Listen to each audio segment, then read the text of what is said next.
नमस्कार, स्वागत आहे सर्वांचं आपल्या यूट्यूब चॅनल टार्गेट स्पर्धा परीक्षा. जिल्हा परिषद भरती संदर्भात महत्त्वाचे असे अपडेट आहे. झेडपीच्या एक्झामचे हॉल तिकीट जे आहेत ते आलेले आहेत आणि या संदर्भात आपण माहिती पाहणार आहोत. त्यासाठी व्हिडिओ शेवटपर्यंत पाहायचा आहे. चॅनलवर नवीन आला असाल, पहिल्यांदाच व्हिडिओ जर पाहत असाल तर सबस्क्राईब करून ठेवा. जिल्हा परिषद भरती आणि स्पर्धा परीक्षेच्या नवनवीन अपडेट तुम्हाला चॅनलवर आपल्या पाहण्यास मिळतील. सुरुवात करूया व्हिडिओला.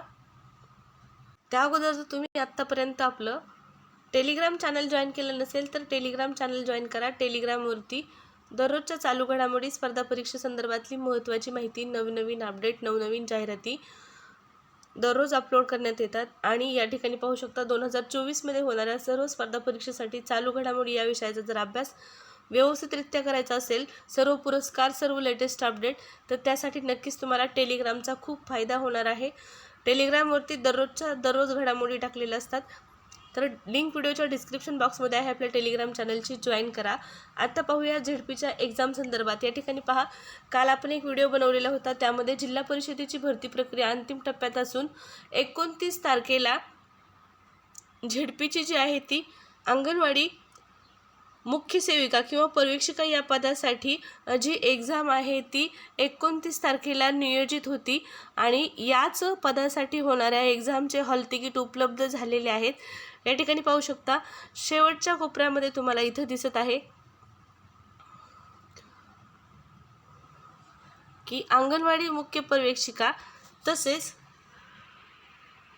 अंगणवाडी मुख्य सेविका किंवा पर्यवेक्षिका या दोन पदांसाठींचा फक्त 102च अर्ज आले असून त्यांची जी लेखी परीक्षा आहे ती 29 फेब्रुवारीला होणार आहे.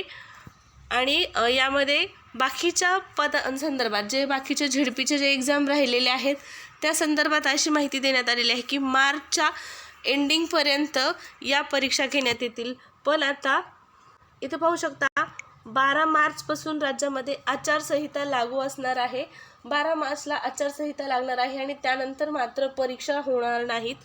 या 12 मार्चपूर्वी जर झेडपीच्या ज्या बाकीच्या आरोग्यसेवक, ग्रामसेवक ज्या परीक्षा राहिलेल्या आहेत त्यांच्या संदर्भात तारखा निश्चित करून, वेळापत्रक जाहीर करून जर त्यांचे हॉल तिकीट आले तरच त्या परीक्षा लवकरात लवकर होतील. नाहीतर मात्र या परीक्षा पुन्हा रखडण्याची शक्यता आहे. जरी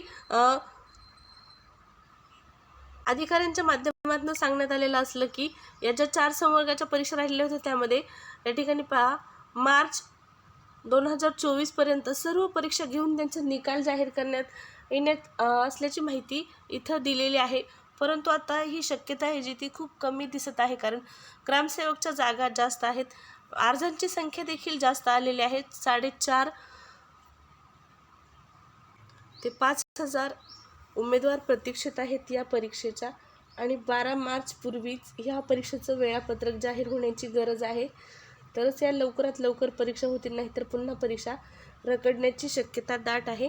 आणि या परीक्षेसंदर्भात सविस्तर माहिती तुम्हाला जी झेडपीच्या माध्यमातून देण्यात येईल ती आपल्या टेलिग्राम चॅनलला आणि यूट्यूब चॅनलला दोन्ही ठिकाणी पाहण्यास मिळणार आहे. जसं की मी काल म्हटलं होतं, 2 दिवसामध्ये जर अंगणवाडी पर्यवेक्षिका या पदाचे हॉल तिकीट आले तरच 29ला पेपर होणं नियोजित आहे. आणि आजच्या तारखेला या पदाचे हॉल तिकीट जे आहेत ते आलेले आहेत. 29ला पेपर नियोजित आहे. पेपरसाठी सर्वांना शुभेच्छा आहेत. Best of luck.